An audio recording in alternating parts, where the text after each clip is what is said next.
Добар ден, криптоентузијасти. На ваше барање денес, специјалното неделно видео е White Swan vs Black Swan сценарио за 2025 година, нормално за криптопазарот и сите појави кои што можат да делуваат на криптопазарот. Сега една битна работа која што морам да напоменам, значи White Swan настани кои што се случуваат постојано, да бидеме реални, но во оваа ситуација чисто како контрадикторност го искористив за да биде интересен насловот, иначе Black Swan се оние кои што се случуваат, кои што се невообичаени и негативни, додека White Swan се оние кои што регуларно се случуваат и кои што не алудираат на нешто позитивно. Но во секој случај го земаме како момент за тоа што одговара на самиот наслов, значи идејата е да ги споредиме најдоброто и најлошото потенцијално сценарио во 2025 година за криптопазарот нормално. Со тоа што на самиот почеток, значи ќе ги обработиме прво Black Swan настаните, значи тоа се два огромни Black Swan настани, реално тоа се оние кои што имаат и за жал најголема веројатност да се случат и кои што се реално најопасни не само за криптопазарот, туку и за целиот свет, од кој едниот е многу свеж и на некој начин доста ескалиран, нешто што ние постојано го следиме, а тоа е нормално Блискиот Исток, а верувајте ми има многу White Swan настани затоа што има многу поголема веројатност и поголем број на позитивни настани кои што може да се случат во 2025 година.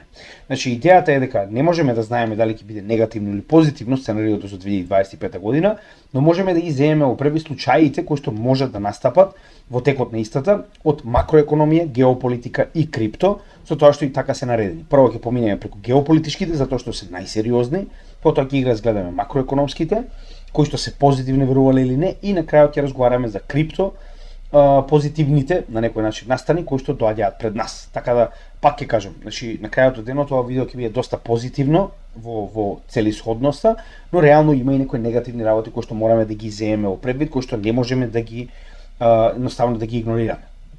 Првата и најбитна работа, како што веќе видовте, во текот на денешниот ден, значи официјално Сирија како земја веќе не постои.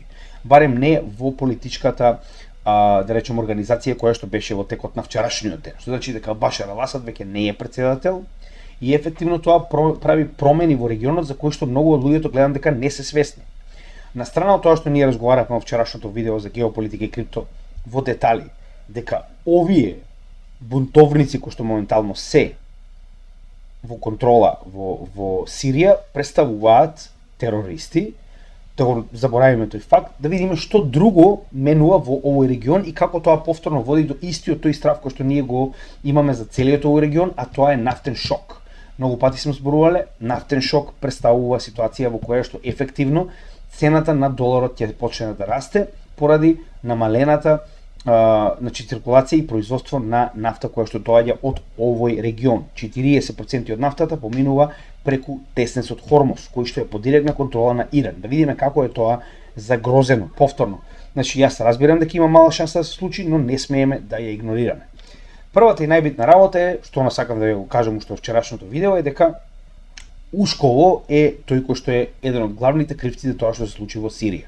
Значи Сирија представува многу битна алка во оној ланец на оската на отпор, која што така се нарекува, самата себе си нормално, Иран, Ирак, Сирија и Либан. Сега ќе го објасниме тој дел, значи 27 ноември, само 2 недели пред да се случи ова што моментално го гледаме во Сирија, значи Ушко од Израел испаѓа и вика, значи Башар ал-Асад си игра со оган. Зошто? Затоа што знаеме дека главниот начин на кој што се наоружуваше до сега Хезболах во Либан, кој што е еден од главните оски кои што се бори против Израел, е буквално преку Сирија. Така, што значи дека на Израел, што значи овие трупи кои што се првенствено терористи и кои што потекнуваат од Ал-Нусра и од Ал-Каеда и од ИСИЛ или ИСИС, како сакате, беа директно наоружани од НАТО членката Турција, финансирани од Мурика и од Израел. Чи крај на приказната не може да се разговара повеќе. Значи кога треба се финансираат и терористи, најголеми терористи во светот, само за да се добие тоа што е потребно во оваа ситуација да се прекине оската од Иран до Либан. Значи тоа е главната цел, да ви биде јасно. Ништо друго. Тоа е главната цел. Ниф им одговара нестабилност која што ќе го ослабе Иран од целиот овој регион. Со тоа што конечно успеа во текот на вчерашниот и денешниот ден да ја урнат власта во Сирија. Знаете што е проблемот во целата оваа ситуација? Се сеќавате на една друга ваква земја кога носеа демократија? Се сеќавате? Ќе ви покажам сега. Еве го господинот кој што претходно, пазите сега CNN, вика од радикален джихадист до револуционер со джемперче. Еве тоа е преводот овдека. Значи како да ви објаснам? Кога ви треба нема проблем. Добро да па сега бил ИСИЛ. Добро да колел луѓе на телевизија. Голема работа. Човекот еве вика сменете сега, гледаш нема долга брада, пократка му е. Значи нема турбан, гледаш, значи сега е веќе со джемперче, да не ме потсеќа овој на некого. Да не сте го виделе негде овој. Да не ме потсеќа малку. Ја мислам дека и во е Зеленски, мајке ми е, секоја чест, значи како актер го бива, не би ме чудело да е Зеленски овој. Но нели како и да е. Се е тоа супер, пак ќе напоменам, значи еве Википедија артикл повторно, значи многу јасно напишано, истиот тој кој што моментално го води Тарир Ал-Шам, тоа е главната организација која што ја бутна власта во Сирија, значи е дел од Ал-Нусра, Ал-Каеда и Islamic State of Iraq, односно тоа е ИСИЛ. Дали ви е јасно, значи до кој степен е ретардиран западот? Така да Зеленски од Сирија моментално е во полн ефект, како што можеме да видиме, ако не сте го погледнале видеото од History Legends, погледнете го, објаснува детално како целиот овој настап, односно целата оваа ситуација се случи. Она што навистина ме плаши, тоа што многу луѓето не ви го кажуваат. Значи, ако се сеќавате, имаше една ваква војна за демократија во Либија, така се сеќавате, погледнете овдека. Ова не е обединета територија. Значи, овдека имате курди, овдека имате Rebel Forces, кои што доаѓаат од три различни фракции, сите тие се ограноци на Ал-Нусра и на Ал-Каеда и на ИСИЛ, и најнаш ние разговараме дека Сирија била ослободена. Не. Сирија допрва ќе има граѓанска војна. Тоа е проблемот што мене ме плаши во оваа ситуација. Зошто го велам ова? Се сеќавате на оваа земја? Се сеќавате дека ја ослободија наводно од Гадафи и дека после тоа ќе била просперитетна и демократска, и сега најнаш тука ги гледам сите овие западниве ретарди слават дека некоја демократија. Која е демократија? Еве ја демократијата. Гледате демократијата? Имате транзициона влада уште од 2015 година до сега, значи колку се 8 години, така. Уште има транзициона влада која што никогаш нема да биде заменета, која што е поддржана од Обединетите нации. Имате генерал, тоа е генералот кој што се врати од Америка да превземе Либија, кој што држи голем дел од Либија, потоа ги имате овие милиции кои што владеат во јужниот дел, значи нема никаква стабилност, нема никаква демократија, нема никакви права. Ова е моментално класичен калифат. Значи, која милиција е моментално присутна, таа е власта. Значи, какви глупости, кои глупости ви ги кажуваат на вестите, че ја не можам да си верувам, кои дезинформации ги пласираат.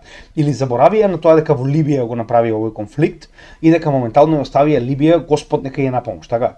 Заборавија на тоа, така? Не ви кажуваат дека во Либија моментално има робовладетелство. И тоа во буквална смисла ви го кажувам ова. Буквално моментално во Либија постојат пазари за робови. Проверете го, че ова е моментално и регистрирано и од Обединетите нации како една од ситуациите. Ама битно им донесоа демократија, така. Па еве демократијата иста. Гледате, само други бои се овдека сега. Тоа е тоа. Ако не ви е јасно, нели? Останува да видиме, пак на крајот од денот тоа е реалноста. И сега, што е овдека проблемот? Овој ланец кој што го имаше на директна поддршка од Иран, на сите овие држави овдека кои што се исто така шија, кои што нели имаат и суни во своите земји, но се под власт на шија муслиманите, истата оваа алијанса со Иран, значи моментално се прекина со паѓањето на Сирија во рацете на ИСИЛ. И оваа претходна линија по која што Иран можеше да ги снабдува своите сојузници со оружје, веќе не постои. Нешто кое што му одговараше на кого? На Израел. Сега јасно ви е Ушко што зборуваше пред неколку дена? Еве што зборуваше Ушко, сега ви е јасно, така. Сега, првата вест која што дојде, буквално околу ова е уште одамна, значи, ова не е од сега, него ова е само потврда на тоа што ви го зборувам, дека буквално Сирија представува стратешка земја преку која што Хезболах се наоружува. И нормално 30 ноември изјавува, значи, израелскиот Центар за стратегија дека Сирија е буквално проблемот, каде што Хезболах нема да може да прима толкави количини на оружје, посебно кога станува збор по копнен пат, ако Сирија се извади од овој ланец. Вуала, тоа и се случи. Иран, пазите сега, додека се случуваше се тоа, почетокот на овој конфликт во Сирија, каде што бунтовниците ја превземаа, значи исто така IDF, или тоа е Israel Defense Forces, или тоа е војската на Израел, предупредува Иран да не праќа преку Сирија во Хезболах оружје под изговор дека моментално се обидува да ја помогне на Сирија. Значи Иран најави и прати трупи кои што треба да бранат Сирија, но очигледно што се случи, нема да навлегуваме, ние не сме воопште воени експерти. Идејата е дека оваа земја е веќе изгубена и тоа е. Значи, едноставно падна целата оваа ситуација. Сега наеднаш овие джихадисти зборуваат за некаква си алијанса со Израел. Значи катастрофа. Тоа зборуваме активно моментално, они се заблагодаруваат на Израел затоа што ги ославил силите на Сирија и на Хезболах да не можат да се бранат. Значи претходно Сирија беше ослободена во 2011 до 2015 година од ИСИС, од Хезбола, од војската на Башар ал-Асад и од војските на милициите на Ирак и револуционерната гарда на Иран. Се разбираме, заедно со помош од Русија. Што значи сите овие 4 земји војуваат за да ги ослободат териториите на Ирак и на Сирија од ИСИС. Така. За сега ИСИС да се врати и да го сметаме за демократски ентитет. Значи катастрофа. И сега, што се случува моментално? Ово мислите дека е случајно? Значи Иран гледа што се случува. Иран гледа дека му се спрема напад. Иран гледа дека се спрема за негов колапс. И Иран што направи? Со оглед на фактот дека сите се повлекоа од договор за нуклеарно оружје, Иран моментално е буквално на пат да развие доволно ураниум за да направи бомба. 6 декември. Мислите дека ова е случајно сега? Значи, Иран прави драматичен скок во продукцијата на високо богат ураниум за производство на бомба. Ова не е случајно. Ова се случува со причина. Уште една вест, и тоа ова доаѓа од председателот на Агенцијата за атомска енергија, кој што вели дека Иран е буквално на пат да создаде доволно ураниум со негова висока вредност за да создаде нуклеарна бомба. Декември 6, денеска е декември 8. Значи гледате каде се тоа води. Буквално овој притисок кој што моментално се случува го тера Иран да мора да се движи во насока на себеодбрана и правење на нуклеарна бомба. Очигледно, ако дозволи неговите, да речем, држави кои што му се во алијанса да паднат, што ќе се случи следно? Он е следен, така?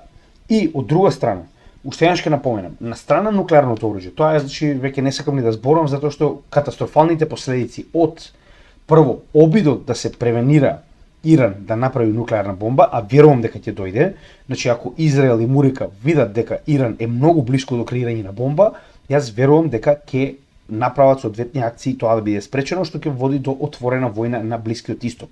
Ние сме многу блиску до регионална и трета светска војна, првенствено ради Блискиот Исток, а на второ место ради Украина. И тоа е нешто што мораме да го земеме во предвид. Уште еднаш, нас лично како пазар што не интересира? Нуклеарна бомба е веќе нешто што колку и да разговараме ние не можеме да смениме ништо. Нас не е битно тоа што Иран и понатаму едно од главните оружја кои што го поседува е што? Затварање на теснисот Хормуз и затварање на 40% од производството на Блискиот Исток. Исто така, со неговите сојузници во Јемен, тоа се хутите, може да го затвори и Бабел Мандеб. Негде околу половина од производството во светот поминува преку овие два канали. Ефективно, вие сте направиле нафтен шок. Видеото за нафтен шок веќе беше ставено во дескрипција од текот на вчерашното видео, ќе го ставиме повторно и денес, за да може да видите како овој нафтен шок на ембаргото во 1970-тите години, кој што го направиле арапските држави против Америка, предизвикало енормно растење на цената на доларот, што може да се случи и сега. И да не биде дека само јас тоа го зборувам, ако се сеќавате Светската банка имаше своја проекција на почетокот на годината, сега истата проекција се повторува. Каде што вели дека доколку конфликтот продолжи да се зголемува и да се разгорува, има голема шанса дека ќе се зголеми и цената на горивата кој што моментално е релативно стабилна околу $73, иако гледаме дека не е 73, гледаме дека е доста повисоко од тоа кога станува збор за значи, нели, имаше и многу повисоки, имаше и многу пониски вредности, значи еве цената на горивата, како што можеме да видиме истата имаше и $90 вредност, сега има негде околу 70, што значи дека средната вредност сигурно не е 74, е повисока, но како и да е. Според нив, релативно околу $73 бил по барел цената на нафтата во светот. Со тоа што многу може да се поскапе во однос тоа колку повеќе ќе се разгори овој конфликт. И уште еднаш, погледнете го видеото кое што е во дескрипција за првиот ваков тип на нафтен шок и огромното растење на доларот. Зошто го велам тоа? Еве за да ви стане јасно. Значи, ако за жал дури и не е толку долга, ќе оставиме на месечно ниво, значи мислам дека и не е толку стар чартот на DXY за жал, ова не е DXY, се извинувам, нафта. Значи на DXY чартот, ако не се лажам, дури и само да видам дали е вземен во предвид тој скок. Значи ова е производот на претходното ембарго. Го гледате ова? Овој скок на долар, кој што никогаш повторно не успеал да го достигне. Зошто? Ова е таа, така речено, 5-10 годишна криза која што произлегува од ембаргото на арапските земји врз Америка за нафта. Колку поскапел доларот, поради тоа што нафтата поскапела енормно.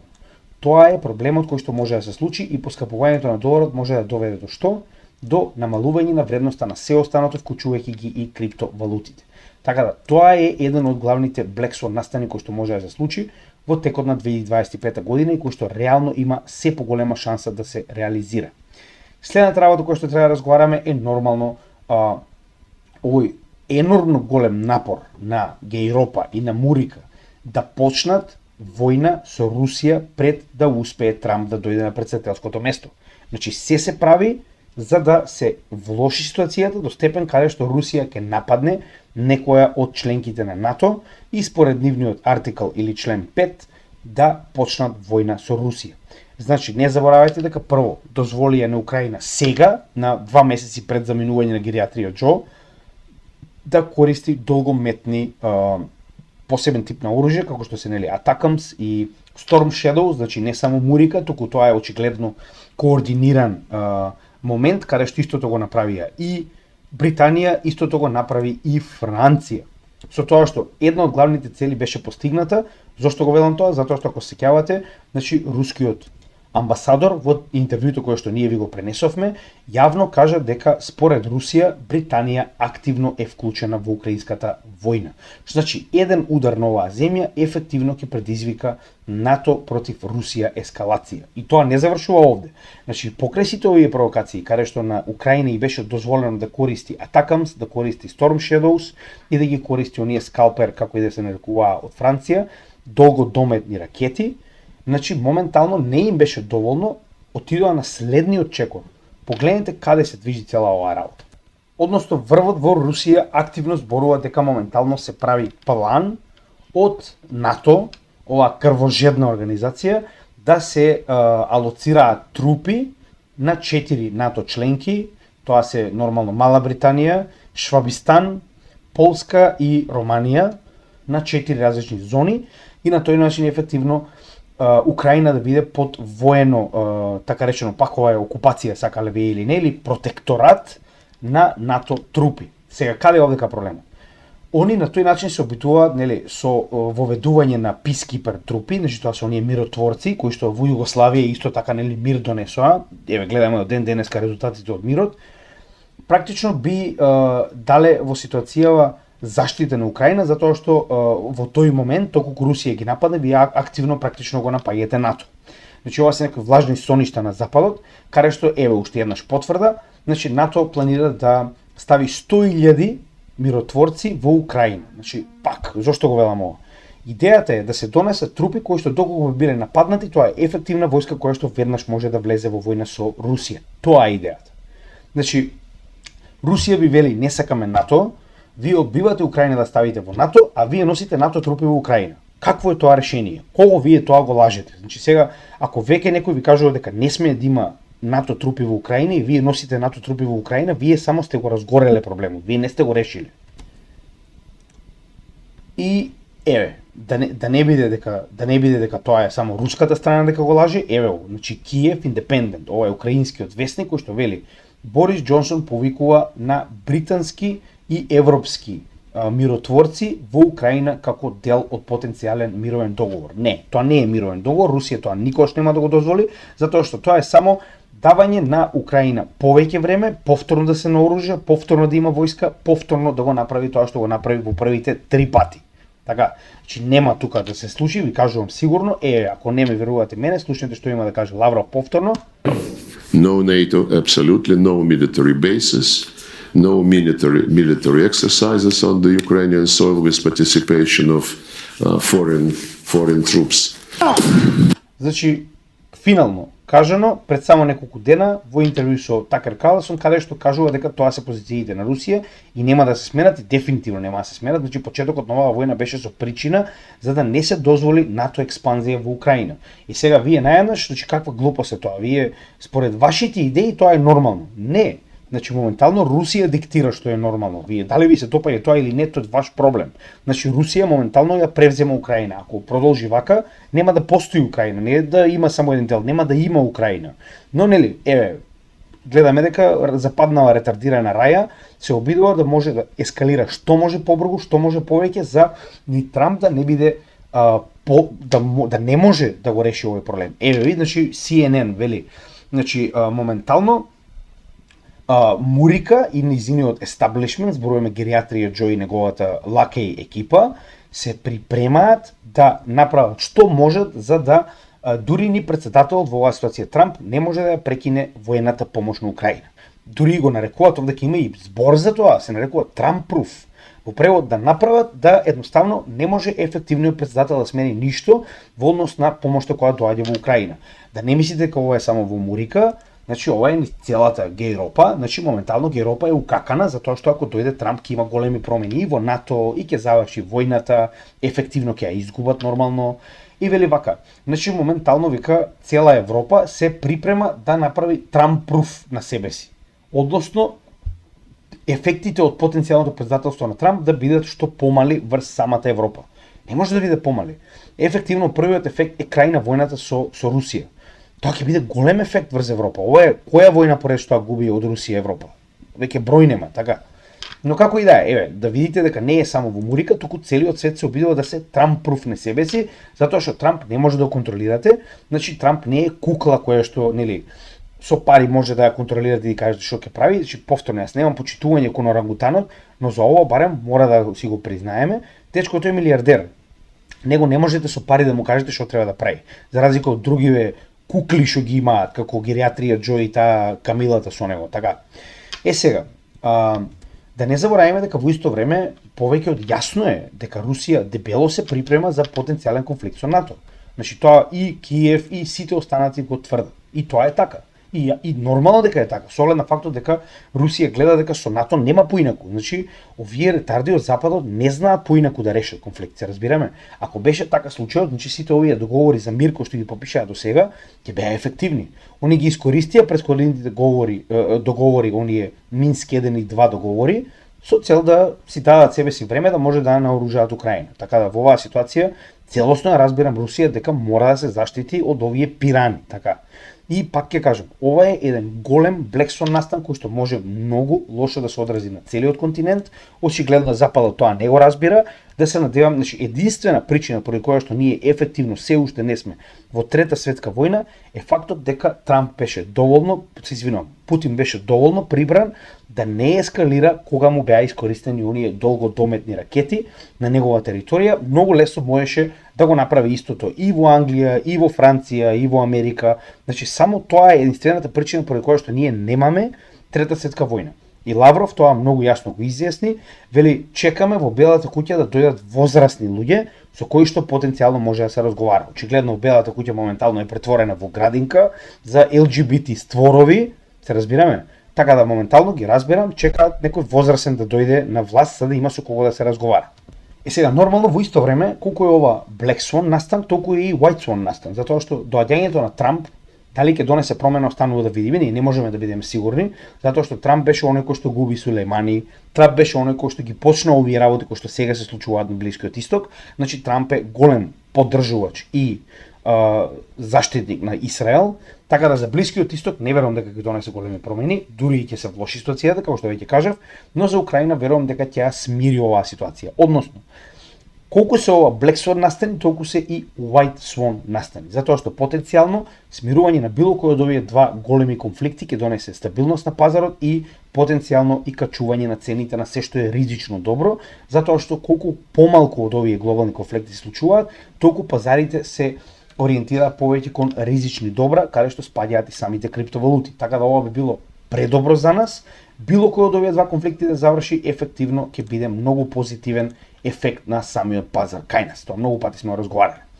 Сега, Сега веќе почнуваме со позитивни, значи тоа се тие два негативни, јас реално не можев да видам нешто посебно што би можело да кажам дека е Black Swan настан во однос на макроекономија, затоа што било каков тип на макроекономски настан кој што е негативен за економијата, по дефолт во поголемиот дел случаите е позитивен за крипто, затоа што крипто представува буквално значи како второстепен финансиски систем кој што чека првиот да колабира. Односно, кога првиот ќе колабира, вие имате бекап финансиски систем кој што може веднаш да почне да се користи, веќе е светски адаптиран, само прашање на време е кога истиот ќе почне да го превзема приматот од првиот. Очигледно, со оглед на фактот дека они испремаат за првиот CBDC, значи ефективно оние користат истата технологија, блокчейн технологијата која што се користи и во дигиталните валути на централните банки и во сите овие валути кои што ние моментално ги акумулираме. Така да нема бегање. Блокчейн е иднината. Само прашање на време кога ќе колабира овој прв систем. Со тоа што прва битна работа која што морам да ја напоменам е дека и понатаму, погледнете, еве не јас, туку самите американци вели, значи очекуваат дека има 42% во ноември 25 ноември. 42% во Мурика да имаме рецесија во следните 12 месеци. Значи јас тоа не го кажав случајно, ви покажав зошто на 6-часовниот лайвстрим, ако не сте го погледнале, погледнете го, тоа беше добар лайвстрим, ја верувам дека имаше многу информации, поминав преку сите феномени на традиционални и криптопазари во однос на техничка и фундаментална анализа, така да погледнете го, таму дебело објаснувавме за рецесијата, овдека само на кратко, значи не е само еден, еве, ова е втор медиум кој што вели дека голема веројатност за рецесија во 2025 година, со тоа што еве уште еден, значи пак зошто го велиме ова? Никогаш не е 100% сигурно, така?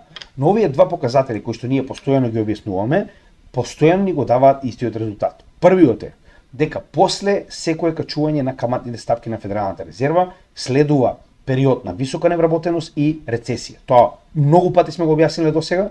Што значи во оваа ситуација имаме јасен показател кој што постојано, како што може да видите, без промашај го предвидувал период на рецесија, секогаш кога мора да ги покачат значи каматните ставки на Федералната резерва со цел да ја намалат инфлацијата, се случува покачување на невработеноста и период на рецесија. Погледнете, секогаш. Овие периоди сиви или сини, како сакате, се периоди на рецесија и секогаш истата ситуација. Каде се наоѓаме моментално? Се наоѓаме на екстремно високи каматни стапки, каде што се очекува дека ќе следи што? Покачување на невработеноста, кој што веќе го имаме. Невработеноста е над моменталната граница од 4%, тоа е веќе нестабилна невработеност.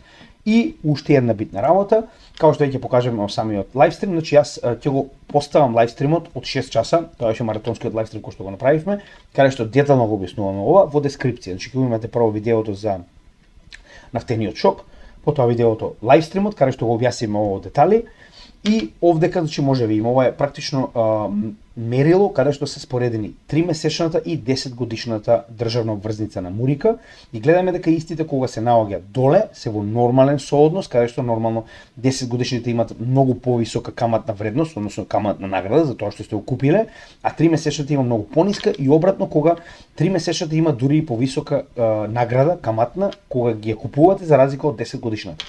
И гледаме дека секогаш кога сме имале ваков inverted yield curve, секогаш следувало што? Рецесија. Inverted yield curve, рецесија.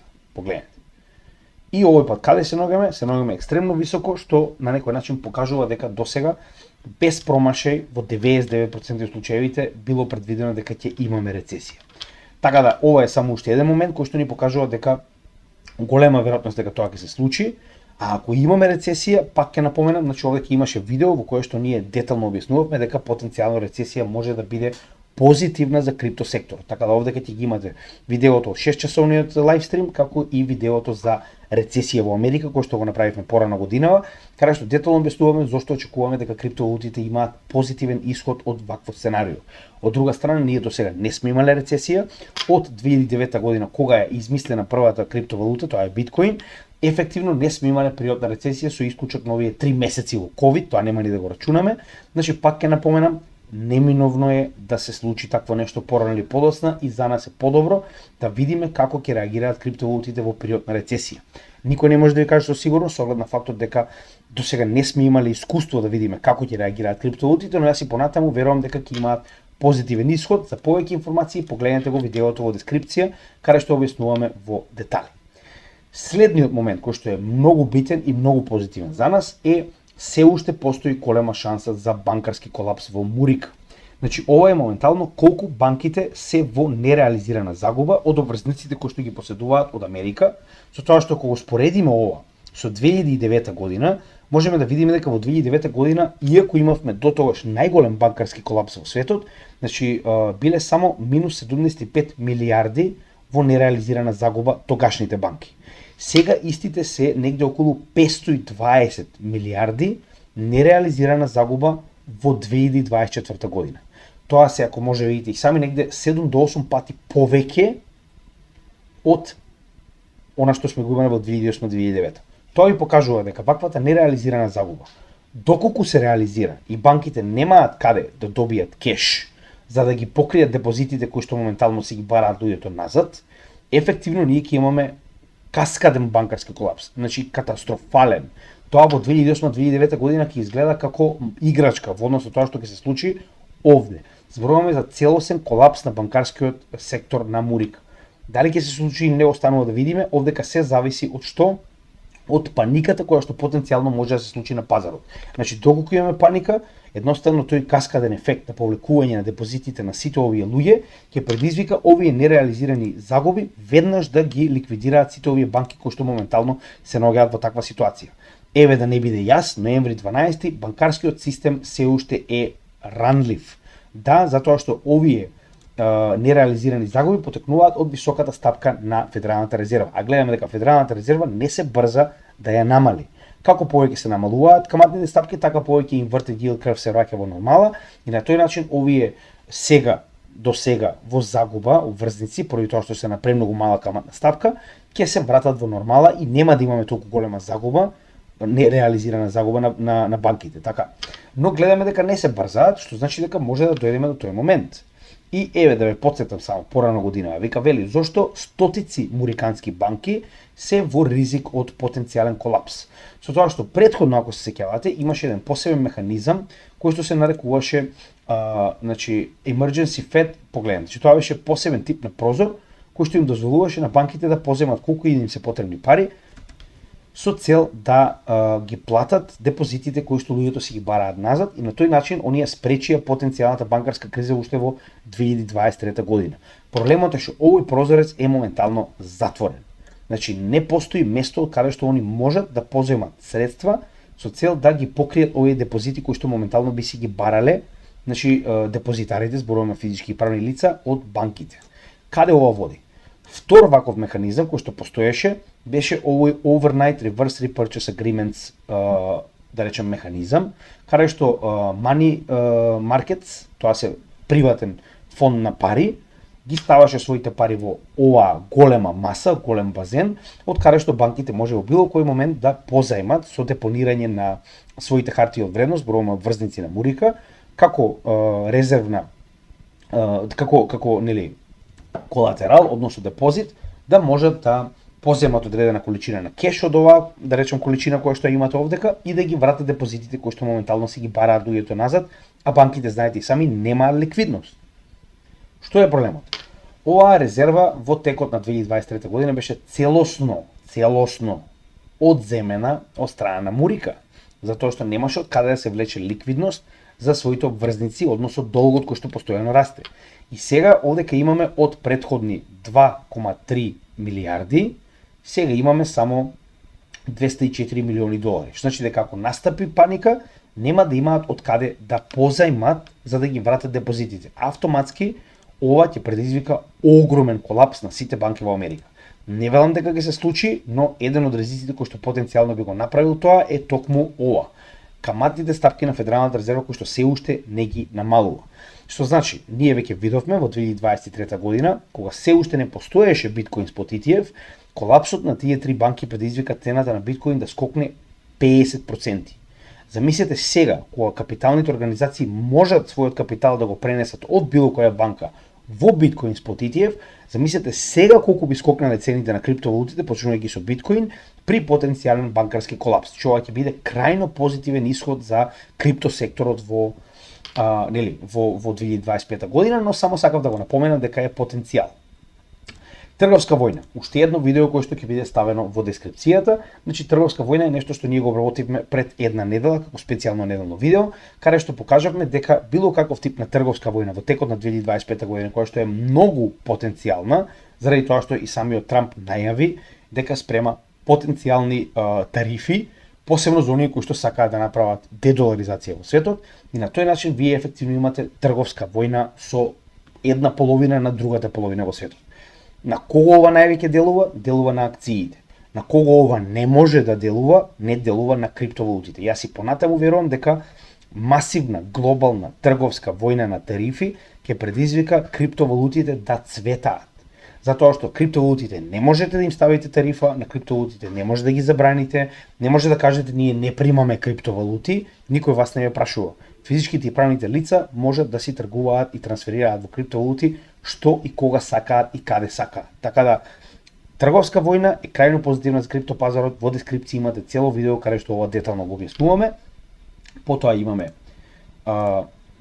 целосна контрола на републиканците на сите главни структури во Мурика, значи ефективно после последните избори од 2005 и 2025 и 2026 година и Конгресот и Сенатот и председателот се републиканци. Последен пат ова било во 2018 година, нас тоа не ни е битно, нас ни е битно дека моментално републиканците се крајно про крипто. Ова е многу позитивно за нас, зошто? Значи покрај фактот што моментално целата администрација во Америка е еднопартиска, значи дека многу лесно може да се поминат било каков тип на закони, било каков тип на одлуки. Со тоа што сето оно што досега чмае во Конгресот ќе може многу лесно да помине на следните 2 години во Мурика, односно овој е артикл кој што го чувам баш заради таа причина, погледнете. Значи имаме не еден, имаме многу закони. Меѓу кои првиот е блокчейн регулаторен акт кој што треба буквално да ги легализира криптовалутите и да им даде правна основа, некако до сега ги регулираат со закон од 1945 година, ретардирани. Значи потоа имаме за стейблкоини, па имаме за Keep Your Coins Act, тоа е легализирање на леджерите, зборуваме легализирање на приватни новчаници, Financial Technology Protection Act и така натаму и така натаму. Има повеќе од 7 закони моментално кои што се моментално или пред Конгрес или пред Сенат, и ваквите закони ќе бидат донесени многу лесно и многу брзо кога имаме мнозинство во сите овие институции, затоа што и поголемиот дел од републиканците се про крипто и председателот е про крипто. И моментално се поставуваат очигледно и луѓе во посебни да речем клучни позиции кои што се про крипто. Така, да не забораваме дека еден од овие закони е и реализирање на биткоин резерва. Значи овој закон не е од сега, овој не е нов закон, ова е закон уште од летото од 2024 година, каде што се очекува дека ќе биде донесен по брза постапка. И ако се сеќавате, значи тоа е сенаторката Синтија Лумис, која што моментално го поднесе овој закон очигледно уште во јули 2024 година, така да ја верувам дека во моментот кога ќе дојде Трамп, кој што вети дека ова ќе биде направено во првите 100 дена, ова ќе го реализира. Од друга страна, тоа значи дека оние 220.000 биткоини кои што ги има нема да бидат продадени, ќе бидат заштитени со закон и дополнително законот предложува да купат дополнителни по 1 милиарда долари биткоин во година од сега па натаму. Така нешто беше напишано, што значи дека вие имате најголемата економија во светот моментално акумулира биткоин активно на државно ниво. Ако тоа не е добра реклама, не знам што е. Донесување на ваков закон ќе смени многу на глобален план, каде што институциите и државите ќе се замислат, чекај, Америка моментално има државна резерва и продолжува да купува биткоин. Да видиме што ќе се случи тогаш, колку други држави ќе почнат да го следат овој план, така?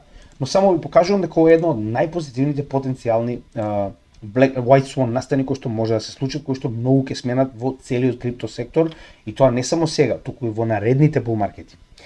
Потоа, да не забораваме дека моментално и на основната комисија, комисијата на хартија од вредност, која што е сега се уште задолжена за криптовалутите, се поставува на чело Пол Аткинс, кој што според сите, че јас пак ќе кажам додека не видам, не верувам, но според сите истиот е еден од најпозитивните ликови кој што може да биде поставен за крипто секторот, со тоа што тури гледам дека бил и во советот на Ripple за одбрана, практично на правна одбрана против SEC, така да тоа ми дава доста надеж дека ќе биде секој што треба, но пак ќе напоменам, значи не заборавајте дека и Гери Гангстер беше професор на MIT за крипто, за да дојде и да направи најголем крипто кракдаун, значи буквално инквизицијата во Шпанија за крипто секторот.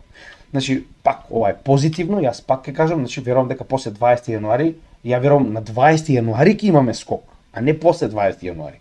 Така да останува да видиме, тоа е датумот кога конечно Гери Гангстер ќе оди да работи во Макдоналдс.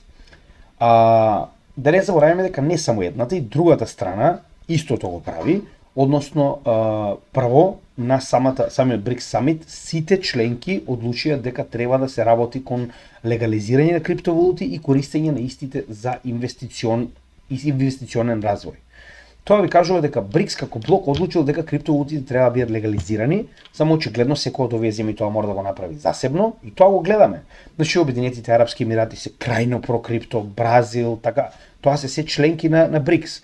И ако продолжиме понатаму, верувам дека многу од нив ќе го променат овој свој став кон крипто во следните, да речем, година дена, затоа што пак ќе напоменам, значи ова е одлука која што е направена со причина.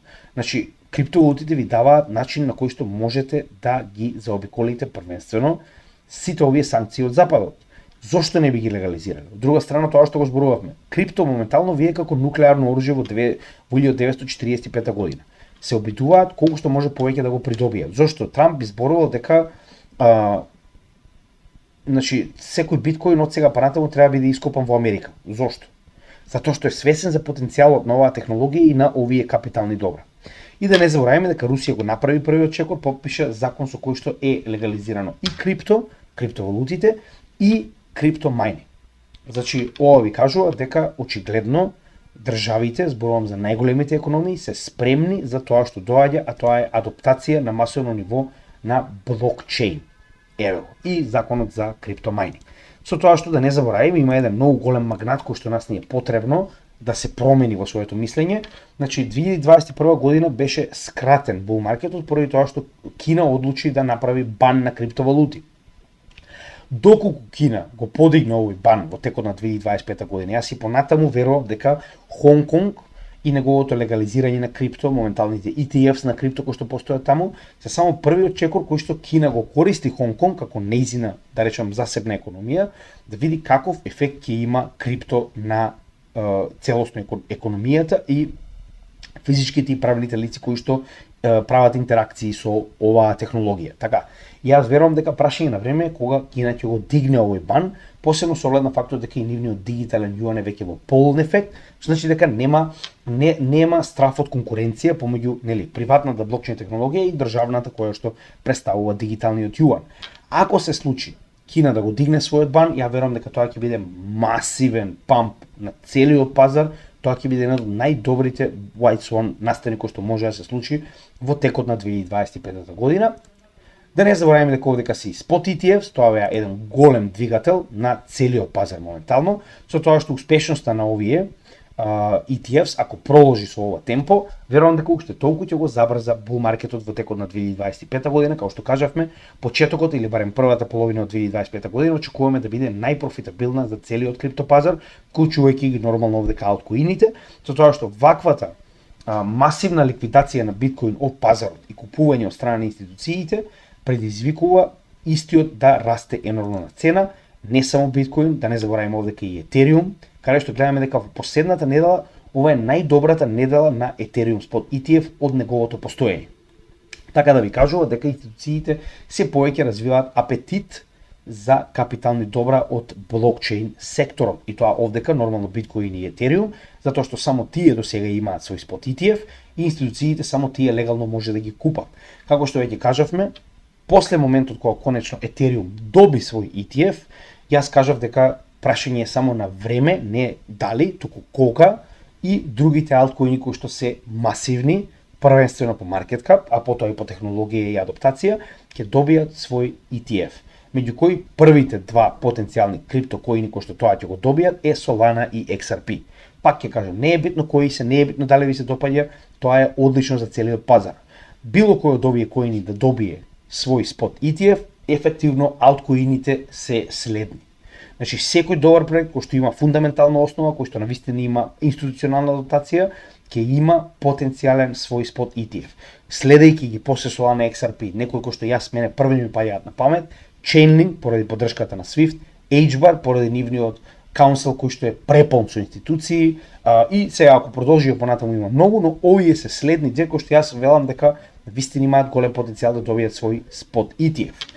И на крајот, последната, да речем, позитивна вест е Real World Asset токенизација, која што на страна од стейблкоините, кои што нема да ги земеме предвид, значи фактот дека 2,7 милиарди долари се токенизирани во, ова е нормално само државни обврзници на Америка, ви кажуваат дека токенизацијата е реална ствар и дека не оди нигде, е овде за да остане. Тоа што е најбитно. Јас не очекувам ова да направи огромна промена кога станува збор за, пак ќе кажем, значи на државниот долг на Америка. Воопште не ни е битен, но е почеток. Кога најголемата економија, која што е буквално зависна од долг, значи го прави ова токенизирано, замислете што ги случува со останатите. Така, од друга страна, не заборавајте дека овде јас очекувам дека најголемиот момент за ова ќе биде овој момент. Се уште не сме виделе придвижување во токенизирање на акциите. Larry Fink го најави, јас верувам дека ќе го видиме многу скоро и верувам дека моментот кога најголемите акции и акционерски друштва, зборуваме оние компании како Microsoft, Apple, Google и така натаму ќе влезат во оваа сфера и ќе ги токенизираат своите имоти во однос на акции, верувам дека тоа ќе биде game changer за целиот блокчейн сектор. 12,7 милиони долари само има моментално инвестирано во токенизација. Погледнете. Веќе Nvidia, Apple, Intel, Tesla, Microsoft прават токенизирање. Но количините на токенизирање се смешни. 1,4 милиони за Nvidia, Tesla 87.000, Apple 31.000. Што ви кажува тоа? Ова е тест. Овие мали количини ви покажуваат дека големите играчи тестираат, се обидуваат да видат како се тоа ќе функционира. Кога ова ќе дојде до масивен ефект, моментално најголемиот дел од овие акции е на Ethereum, Gnosis, слушам и Polygon. Замислете кога се тоа ќе се раштрка низ најразлични блокчейни, во однос со тоа која компанија ќе одбере каков блокчейн за токенизација, замислете тогаш кога приватниот капитал од equities или акции ќе се префрли на блокчейн. Тогаш замислете кој прилив на капитал ќе го имаме и која маса на трансакции ќе имаме кога целиот equity пазар ќе биде на акции. Верувам дека сме многу рано, ја затоа сум фокусиран на ваков тип на проекти, почнувајќи од ондо, затоа што верувам дека ова е сфера која што треба сериозно да ја сватиме, затоа што може да донесе сериозно богатство на оние кои што ќе бидат рано во неа. И за крај, како и секогаш, се надевам дека уживавте во нашето видео, значи ова е направено со апсолутно задоволство за сите македонци во светот. Сите оние кои што се нови, погледнете го видеото на врвот на нашиот канал, затоа што има повеќе од 1300 видеа и голема веројатност дека ќе ви биде тешко да се снајдете на каналот, но ова видео ќе ви даде идеја што и каде може да најдете на нашиот канал. Секој од нашите видеа, доколку ви се допаѓа, би ве замолил да ставите лайк, шер, subscribe, комент, на тој начин помагате оваа бесплатна материја да биде доставена до што повеќе македонци, така да ви благодарам за таа поддршка и нормално во дескрипцијата на секој од нашите видеа, прво може да најдете за што зборуваме, во кој дел од видеото, да го најдете нашиот Patreon membership, значи тоа е посебна апликација на која што нашите членови комуницираат едни со други, ги добиваат нашите материјали порано. Сите овие материјали прво се доставени до нашата Patreon заедница, а потоа во одреден момент, значи нели предодредено време се постирани на нашите канали. Дополнително овдека имаме повеќе комјунити табови и на секој од овие чатови можете да комуницирате со нашите членови, како што може да видите истите се доста активни, значи имаме огромна активност со страна на нашата заедница. Тоа е една и од нашите гордости, да ви кажам право, сите овие членови се доста активни на нашиот канал. Дополнително имате опцијата 1 на 1, каде што може да закажете директно со мене, значи 1 на 1 сесија и директни пораки до мене, кои што јас ги одговарам најчесто на дневно ниво, како и еднаш во месецот, значи организираме посебен тип на лайвстрим.